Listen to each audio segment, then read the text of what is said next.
കുക്കിങ്ങിന് ABC അറിയത്തില്ല, പക്ഷേ കല്യാണം കഴിപ്പിച്ച വീട്ടിൽ ഒന്ന് ഇമ്പ്രസ് ചെയ്യിക്കാൻ വേണ്ടി സിമ്പിളും ടേസ്റ്റി ആയിട്ട് ഉണ്ടാക്കാൻ പറ്റുന്ന ഒരു റെസിപ്പിയാണിത്. അപ്പോൾ ആദ്യം തന്നെ ആവശ്യത്തിനുള്ള മുട്ട എടുക്കുക. പിന്നെ നമുക്ക് വേണ്ട ക്വാണ്ടിറ്റിയിൽ നമുക്ക് അവൈലബിൾ ആയിട്ടുള്ള വെജിറ്റബിൾസ് എടുക്കുക. ഇപ്പം ഞാൻ നിലവിൽ കുറച്ച് കരിവേപ്പിലയും പിന്നെ കുറച്ച് ക്യാരറ്റും കുറച്ച് പച്ചമുളകും കുറച്ച് ക്യാപ്സിക്കവും കുറച്ച് ടൊമാറ്റോ ഒനിയനുമാണ്. പൊതുവേ മലയാളമാണ് ഇടേണ്ടത്, മലയാളം കിട്ടാത്തതുകൊണ്ട് ഞാൻ അഡ്ജസ്റ്റ്മെൻറ്റിന് കറിവേപ്പില ഇട്ടതേ ഉള്ളൂ. അപ്പം ഇനി അത് നല്ലപോലെ മിക്സ് ചെയ്യുക. മിക്സിംഗ് ആണ് നമ്മുടെ ഇതിനകത്ത് ഏറ്റവും ഇമ്പോർട്ടൻറ്റ് സ്റ്റെപ്പ് എന്ന് വേണം, ഒരു ഇമ്പോർട്ടൻറ്റ് സ്റ്റെപ്പ് എന്ന് പറയാം. കാരണം ഇത് നല്ലപോലെ സെറ്റിൽ ഡൗൺ ചെയ്യാൻ വേണ്ടി നല്ലപോലെ മിക്സ് ചെയ്ത് കൊടുക്കുക. ഇനി ആവശ്യത്തിന് വേണ്ടിയിട്ടുള്ള കുറച്ച് ഉപ്പും പിന്നെ കുറച്ച് കുരുമുളകും കൂടെ ആഡ് ചെയ്ത് കൊടുക്കുക. എന്നിട്ട് വീണ്ടും നമ്മൾ നല്ലപോലെ സോട്ട് ചെയ്ത് കൊടുക്കുക, നല്ലപോലെ ഇളക്കി കൊടുക്കുക. അതിനുശേഷം നമ്മൾ വേണ്ട സോസ്, ഇതാണ് നെക്സ്റ്റ് ഇമ്പോർട്ടൻറ്റ് സ്റ്റെപ്പ് എന്ന് പറയുന്നത്. സോസ് അവൈലബിൾ ആയിട്ടുള്ള ഒരു സോസ് ഇടാം. ഇനി അല്ലാന്നുണ്ടെങ്കിൽ കുഴപ്പമില്ല, പക്ഷേ അത്രയും കൂടെ ടേസ്റ്റ് വരുന്നില്ല എന്നേ ഉള്ളൂ.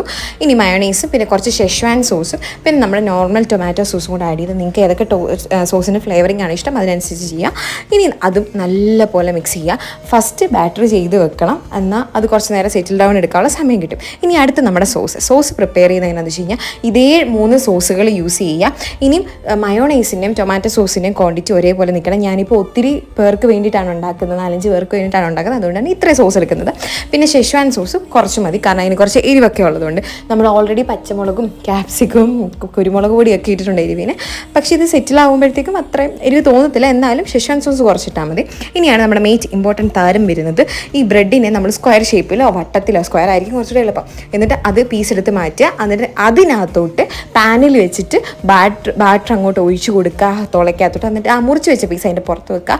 രണ്ടും അങ്ങോട്ട് ഇങ്ങോട്ട് ടോസ്റ്റ് ചെയ്തെടുക്കുക. ഇത് ഞാൻ പറയുന്നതിൻ്റെ കാര്യം ഞാൻ വീഡിയോ എടുക്കാൻ മറന്നുപോയി ഗൈസ്. അപ്പോൾ ഇതാണ് അടിപൊളി ടേസ്റ്റിനെ ട്രൈ ചെയ്ത് നോക്കുക. പിന്നെ ഇതിൻ്റെ ഒരു പേര് അത് നിങ്ങൾ സജസ്റ്റ് ചെയ്യണേ, കമൻറ്റ് ബോക്സിൽ ഇടാൻ മറക്കണ്ട. Bye bye.